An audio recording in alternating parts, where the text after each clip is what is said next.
कभी आपने नोटिस किया है, चाहे शादी का मामला हो, करियर का डिसीजन हो या बिजनेस का रिस्क हो, सब कुछ आपके हक में जा रहा होता है। लेकिन एंड टाइम पर कुछ ऐसा होता है कि सब कुछ रुक जाता है और जब आप अपने आप को इवैल्यूएट करते हैं, अपनी चीज़ों को इवैल्यूएट करते हैं, तो ऐसा लगता है कि आप दोबारा ज़ीरो पर खड़े हैं। इस वजह से फिर आपको एंजाइटी भी होती है, डिप्रेशन भी होता है, इंसोम्निया भी देखने को मिलता है और सॉलिट्यूड में जाने की भी ख्वाहिश रहती है। और क्रिएटिविटी भी आपके दिमाग में होती है, लेकिन सही डायरेक्शन ना होने की वजह से कन्फ्यूजन का भी शिकार हो जाते हैं। इस वक्त आसमान में भी प्लैनेटरी पोजीशन कुछ इसी पैटर्न पर चल रही है, जो आपको आगे भी लेकर जा सकती है या फिर उसी एक लूप में फंसा भी सकती है। वीनस, सन, मरकरी और मार्स, ये इतने पावरफुल प्लैनेट्स हैं और एक ही घर में बैठे हैं, लेकिन अगर ये बैलेंस ना हो तो रिश्ते आप लोगों के डिले होंगे। चाहे आप शादी के लिए रिश्ते ढूंढें, एक तो रिश्ते नहीं मिलेंगे, रिश्ता हो जाएगा, निकाह हो जाएगा, टूट जाएगा, बात पक्की हो गई, टूट गई। इसी तरह आपको जॉब में प्रेशर भी देखने को मिलेगा, ऑफिस पॉलिटिक्स भी बहुत ज़्यादा बढ़ना शुरू हो जाएगी। मतलब जिस जगह पर भी आप काम कर रहे हैं तो लोग आपके खिलाफ षड्यंत्र रचना शुरू हो जाते हैं, आपके खिलाफ ऐसी ऐसी हरकतें करते हैं कि आपको जॉब से निकाल दिया जाए। इसको ऑफिस पॉलिटिक्स कहते हैं सादा लफ्ज़ों में। इसके अलावा पैसा आता नहीं है, एक तो कोई पेमेंट आपने किसी को दी थी, अब वो वापस देने का नाम नहीं मिलता। अगर आपके पास पैसा आ भी जाता है तो दूसरे हाथ से ऐसे निकल जाता है कि पता ही नहीं चलता कि पैसा कब आया, कितना आया और कैसे निकल गया। बिजनेस ग्रोथ भी देखने को नहीं मिलती। कुछ लोग सदियों एक ही बिजनेस कर रहे होते हैं लेकिन उनकी ग्रोथ नहीं होती, और जब वो दूसरों को देखते हैं, अपने कॉम्पिटिटर्स को देखते हैं कि वो उस फील्ड में जुम्मा जुम्मा 10 दिन हुए आए हैं और वो इतना ज़्यादा कमा रहे हैं, वो कैसे? हालांकि मैं यहाँ पे 10 साल से बैठा हूँ लेकिन मैंने आज तक कुछ बनाया नहीं, और ये जुम्मा जुम्मा इसको 2-4 महीने हुए, इसने एकदम से तरक्की करना शुरू की, वो कैसे? तो इन सब चीज़ों का राज जो होता है वो प्लानिटरी पोजीशंस में होता है और उनकी अलाइनमेंट में होता है। अल्लाह ताला ने ये बहुत खूबसूरत निज़ाम बनाया है। जब तक आप इसको समझेंगे नहीं, इसके मुताबिक आगे नहीं बढ़ेंगे, तब तक आप इसी तरह एक लूप में स्टक रहेंगे। और ये जो फेज़ है, ये जो प्लानिटरी पोजीशन है, ये इमोशनली चलने वालों को बहुत ज़्यादा टेस्ट करेगा और स्ट्रेटेजिकली चलने वालों को ऊपर उठाएगा।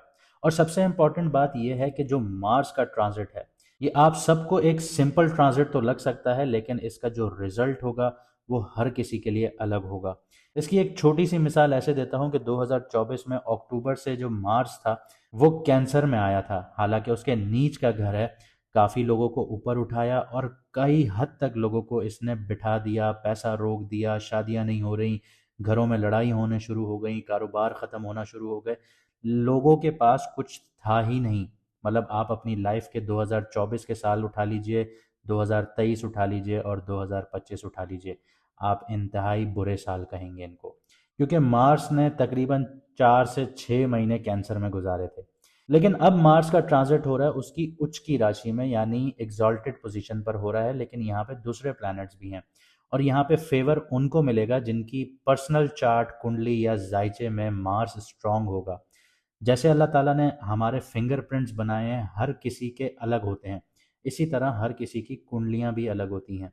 तो ये निज़ाम अल्लाह ताला का हर किसी पर काम करता है। और यहाँ सबसे मज़ेदार बात यह है कि अगर आप मार्स की एनर्जी सही डायरेक्शन में यूज़ कर लेंगे तो रिश्ते स्मूथली सेटल होना शुरू होंगे, करियर भी बूस्ट होना शुरू हो जाएगा, जॉब और बिजनेस में क्लैरिटी और पैसा भी आपका स्टेबल होना शुरू हो जाएगा। लेकिन अगर आप इस चीज़ को इग्नोर कर देंगे तो वही एनर्जी आपको टेस्ट करेगी, एक्सपोज करेगी और पुश करेगी। अगर आप अपनी लाइफ में ये कॉस्मिक एडवांटेज चाहते हैं, शादी, करियर, जॉब, बिजनेस, इन सारी चीज़ों को सही डायरेक्शन में लेकर आगे बढ़ना चाहते हैं, तो आप मैडम एस्ट्रोलॉजर एन बख्श साहिबा से अपनी कुंडली जायचा बनवाकर पर्सनल गाइडेंस ले सकते हैं। ये फेज़ अपने फेवर में कन्वर्ट कर सकते हैं। स्क्रीन पर जो व्हाट्सएप नंबर आ रहा है आपके पास, उस पर मैसेज कर कर अपॉइंटमेंट बुक करवा सकते हैं। इसके अलावा कुछ खसूसियात मैं आपको बताता हूँ मार्स के बारे में, यानी मरीख के बारे में, यानी मंगल के बारे में। अल्लाह ताला ने ये निज़ाम कुछ ऐसा बनाया है कि मार्स के अंदर जो खसूसियात रखी हैं इंसान के ऊपर काम करने के लिए, वो ऐसी हैं कि मार्स इंसान के अंदर हिम्मत पैदा करता है, एनर्जी पैदा करता है, एक्शन का प्लैनेट है बेसिकली, इनिशिएट करने का प्लैनेट है। और जितने भी आपके बोल्ड डिसीजंस होते हैं कि आपने बिना सोचे समझे कदम आगे बढ़ा दिए, ये उसके लिए रिस्पॉन्सिबल होता है। और कैप्रिकॉन जैसे साइन में इसकी जो एनर्जी है वो डिसिप्लिन फॉर्म में आ जाती है, स्ट्रेटेजिक फॉर्म में आ जाती है। अगर आप देखें किसी का मार्स इंतहाई खराब हो तो वो इंसान किसी को मारने से भी पीछे नहीं हटेगा। लेकिन कैप्रिकॉन में जब ये मार्स होता है तो ये सारी चीजें कंट्रोल हो जाती हैं, क्योंकि मार्स नेचुरली एग्रेसिव है, इम्पल्सिव बिहेवियर है ना मार्स के अंदर। लेकिन जब कैप्रिकॉन में होता है तो कैलकुलेटिव मूव इसके ज्यादा हो जाते हैं। गोल्स अचीव करने की इसके अंदर हिम्मत होती है, डिटर्मिनेशन होती है। यहाँ पे आपको एक और चीज बताता हूँ कि आपने कुछ लोग देखे होंगे कि कोई काम इनिशिएट करते हैं और बीच में छोड़ देते हैं। लेकिन जिसका मार्स बहुत अच्छा होगा, एग्जॉल्टेड होगा, तो वो अपने चैलेंजेस को, अपने जो उसने कदम उठाए हुए हैं वो उनको डिटर्मिनेशंस के साथ पूरा करेगा, अपने गोल्स अचीव करेगा, लॉन्ग टर्म लेके चलेगा। एग्जॉल्टेड मार्स जो होता है सस्टेनेबल रिजल्ट्स देता है। यहाँ पे चाहे आपने किसी भी तरह से गवर्नमेंट जॉब में जाना है, कम्पिटिटिव एग्जाम्स देने हैं, कुछ भी करना है, ऐसा इंसान तब तक हार नहीं मानेगा जब तक ये चीज़ें पूरी नहीं करेगा। इसके अलावा ऑब्स्टिकल्स को डायरेक्टली फेस करता है। कोई आगे से आपको थ्रेट देगा, आपका मार्स बहुत अच्छा है, आप बिना डरे आप उसके सामने खड़े हो जाएंगे। और अगर आपका मार्स खराब होगा तो आपके दिल में डर बैठ जाएगा और आप आगे बढ़ नहीं पाएंगे। इसके अलावा मार्स कुंडली में जो फंक्शन प्ले करता है वो आपके ब्लड का करता है, आपको ब्लड से रिलेटेड इश्यूज का करता है, फिजिकल वाइटलिटी का करता है, आपकी करेज का करता है। तो इसमें आपकी हेल्थ ओवरऑल आ जाती है, ब्लड से रिलेटेड आपका स्टेमिना आ जाता है, आपकी बहादुरी का इंडिकेटर आ जाता है, करेज का इंडिकेटर आ जाता है। और कैप्रिकॉन में मार्स डिसिप्लिन लाइफस्टाइल और इंड्योरेंस को स्ट्रेंथन करता है। इसके अलावा छोटी सी चीज़ आपको ये बताता चलूँ कि हमारा सितारों का सफ़र दूसरा चैनल भी यूट्यूब पर है, आप वो भी सब्सक्राइब कर लीजिए, क्योंकि एक सीरीज़ इधर तो एक सीरीज़ उधर आएगी, ताकि आप लोग कंफ्यूज ना हो और आप लोग एक प्लैनेट्स की पैटर्न्स को फॉलो करते हुए अपनी लाइफ को बेटर बना सकें। मार्स कभी भी किसी भी घर में ट्रांजिट करता है तो ऑलमोस्ट 40 डेज वहाँ पे रहता है, और 16 जनवरी 2026 को मार्स ट्रांजिट कर चुका है कैप्रिकॉन में। आइए समझते हैं कि इसका असर आपकी कुंडली पर क्या पड़ रहा है। अब बात करते हैं सजिटेरियस मून साइन वालों की, यानी कि धनु राशि, यानी कि बुर्ज कौस वालों की। मार्स शर्फ में एग्जॉल्टेड या उच्च की राशि में यानी कैप्रिकॉन में आपके सेकंड हाउस में एंटर हो चुका है, जो कि आपके फाइनेंसेस का घर है, फैमिली रिसोर्सेज का घर है, स्पीच का घर है, सेल्फ वर्थ का घर है, मटेरियल पोजेशंस का घर है और आपके चाइल्डहुड का घर है। अब मार्स की यहाँ से चौथी नज़र, सातवीं नज़र और आठवीं नज़र भी बहुत अहम है, क्योंकि ये तीन और घरों को एक्टिवेट करती हैं। चौथी नज़र से आपका फिफ्थ हाउस एक्टिवेट होता है, यानी क्रिएटिविटी, रोमांस, बच्चे, स्पेकुलेटिव गेन्स, एजुकेशन, इंटेलिजेंस। इसके अलावा सातवीं नज़र से जो घर एक्टिवेट होता है वो आपका आठवां घर है, यानी ट्रांसफॉर्मेशन, जॉइंट रिसोर्सेज, इनहेरिटेंस, आपकी स्पाउस की प्रॉपर्टीज़, हिडन मैटर्स और रिसर्च और ऑकल्ट साइंसेज। आठवीं नज़र से आपका नाइन्थ हाउस एक्टिवेट होता है, यानी higher learning, luck, long distance travels, philosophy, authority figures यहाँ पे एक्टिवेट हो जाती हैं, मेंटोर्स आपके एक्टिवेट हो जाते हैं, फादरली फिगर आपकी एक्टिवेट हो जाती है। साथ ही साथ यहाँ पे आपका रिलीजन भी एक्टिवेट हो जाता है। इसके अलावा मार्स के साथ यहाँ पे सन, वीनस और मरकरी भी बैठे हैं सेकंड हाउस में, जो सेकंड हाउस को यहाँ पे सपोर्ट करते हैं। तो फाइनेंसेस में सपोर्ट मिलेगी, फैमिली रिसोर्सेज में सपोर्ट मिलेगी, मटेरियल सिक्योरिटी में आपको सपोर्ट मिलेगी, आपकी स्पीच में आपको सिक्योरिटी मिलेगी, क्योंकि यहाँ मरकरी बैठा है और वीनस बैठा है, लेकिन सन भी बैठा है, तो यहाँ पे थोड़ा सा इशू भी आएगा। निगोसिएशंस भी आपकी बेहतर होना शुरू होंगी। लेकिन यहाँ पे सबसे ज़्यादा डोमिनेंट मार्स है, तो यहाँ पे अब आपको बहादुरी मिलेगी कि आप किसी भी चीज़ को इनिशिएट कर सकते हैं। एनर्जी भी आपको भरपूर मिलेगी फैमिली फाइनेंशियल मैटर से रिलेटेड। इसके अलावा फैमिली सपोर्ट भी आपको मिलेगा, सेल्फ वर्थ भी आपकी बनेगी। लेकिन यहाँ पे जैसे मैंने आपको कहा थोड़ा सा नुकसान भी है, वो ये है कि सन वीक है इस घर में। यहाँ पे आपको ईगो देगा, फैमिली से रिलेटेड, पैसे से रिलेटेड, प्राइड देगा, इन्फ्लुएंस देगा फाइनेंशियल, और फैमिली डिसीजंस में भी आपका इन्फ्लुएंस बढ़ेगा, लेकिन वो एक ईगोइस्टिक वे में बढ़ेगा, जिससे आपके और आपकी फैमिली के जो रिश्ते हैं, बॉन्डिंग्स हैं, वो थोड़ी डिस्टर्ब हो सकती हैं। लेकिन वीनस और मरकरी भी जैसे मैंने आपको बताया यहाँ बैठे हैं, तो स्ट्रैटेजी के साथ अगर आप आगे बढ़ेंगे, प्लानिंग करके आगे बढ़ेंगे, अपनी कम्युनिकेशन को सुधारेंगे, तो यहाँ पे निगोसिएशंस जितनी भी हैं आपकी, वो सपोर्टेड रहेंगी आपके लिए। अब करियर, बिजनेस, जॉब, फाइनेंस के हवाले से बात करें तो सेकंड हाउस में मार्स का होना मतलब ये है कि एनर्जी और इनिशिएटिव जो हैं वो तो अब आपके अंदर भरपूर हैं कि अब आप ले सकते हैं। तो यहीं से आपको अर्निंग्स भी मिलेंगी, फाइनेंसेस मैनेज करने की भी आपको हिम्मत यहीं से मिलेगी, और अपनी रिसोर्सेज को प्रोटेक्ट करने की भी हिम्मत आपको यहीं से मिलेगी, और फैमिली वेल्थ में भी अब आपको यहाँ पे हिस्सा भी मिलेगा, और आप अपने आप को आगे भी बढ़ाएंगे। फोर्थ नज़र से जो आपका फिफ्थ हाउस एक्टिवेट होता है, तो वो आपका क्रिएटिव, रोमांटिक और स्पेकुलेटिव जो अपॉर्चुनिटीज़ हैं वो यहाँ पे एक्टिवेट हो जाती हैं। अब अगर आप क्रिएटिव वे में आगे बढ़ना चाहते हैं तो आपको भरपूर सपोर्ट मिलेगा और वहीं से आपको पैसा भी मिलेगा। लेकिन आपकी रोमांटिक जो लाइफ है उसमें थोड़े से चैलेंजेस आएंगे, क्योंकि सन भी यहाँ बैठा हुआ है, तो आप थोड़े से ईगोइस्टिक भी हो सकते हैं अपने रोमांस को लेके।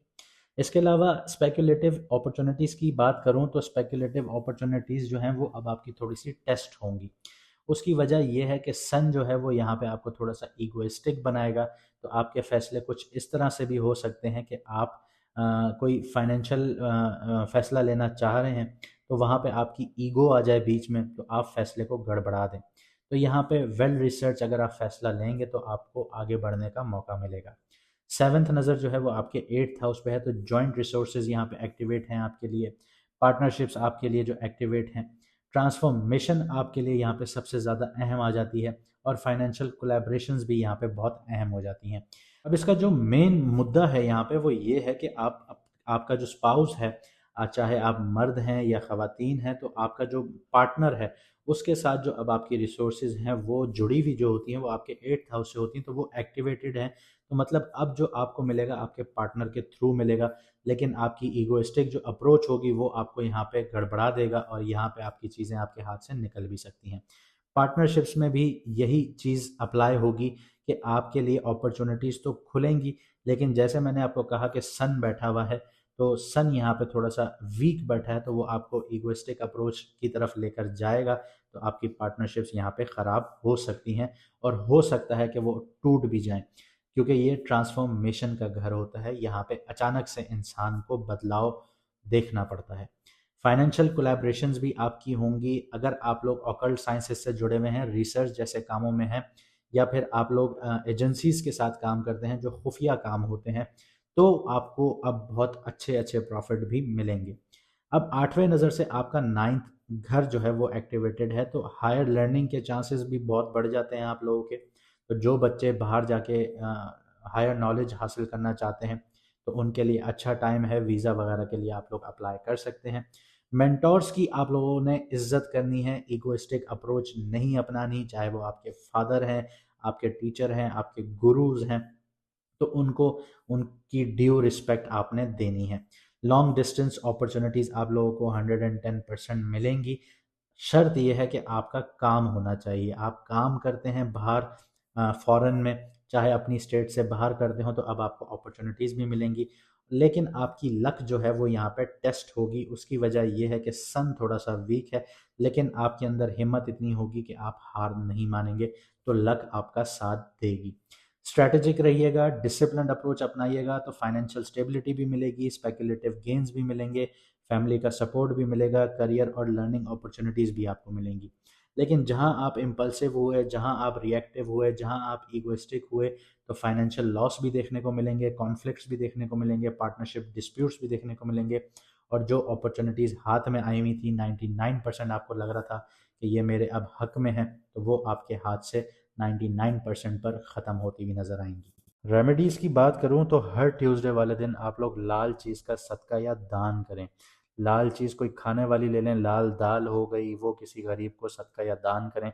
इसके अलावा आप लोग एक्सरसाइजेस कीजिए लाइट, ठीक है, बहुत ज़्यादा हैवी एक्सरसाइजेस ना कीजिए। स्ट्रैटेजिक एक प्लान बनाइए, जैसे मैंने आपको बताया कि स्ट्रैटेजिक प्लान बनाइए कि आपने एक्सरसाइजेस कौन सी करनी है, चाहे आप वेट लॉस करना चाहते हैं, या आप ग्राउंडिंग प्रैक्टिसेस करना चाहते हैं, या अपनी एनर्जीज़ को आप लोग डायरेक्शंस देना चाहते हैं, तो वॉक कीजिए, आप लोग ब्रिस्क वॉक कीजिए, या आप लोग हाइकिंग कीजिए। तो आप लोग खुद डिसाइड कीजिए आप लोगों ने करना क्या है। तो इस चीज़ को एक स्ट्रैटेजिक फॉर्म में लेके आइए, उसको डिसिप्लिन से फॉलो कीजिए, और इन चीज़ों पर आप लोगों ने बहुत ज़्यादा ध्यान देना है। लेकिन सदका और दान, इन चीज़ों को आपने कभी नहीं छोड़ना। उम्मीद करता हूँ आपको वीडियो पसंद आई होगी। हमें लाइक शेयर सब्सक्राइब ज़रूर कीजिएगा। हमारा दूसरा चैनल यूट्यूब पर सितारों के सफ़र के नाम से ही है, उसको भी सब्सक्राइब कर लीजिए ताकि आपको आने वाली कोई भी सीरीज़ मिस ना हो। और हमें सब्सक्राइब इसलिए भी कर लीजिए कि हम लाइव जब आएंगे तो आपके लिए आसानी हो कि आप हमसे डायरेक्टली क्वेश्चन आंसर्स पूछ सकते हैं। मुझे दीजिए यहाँ से इजाज़त, मिलते हैं अगली वीडियो में सितारों के सफ़र पर।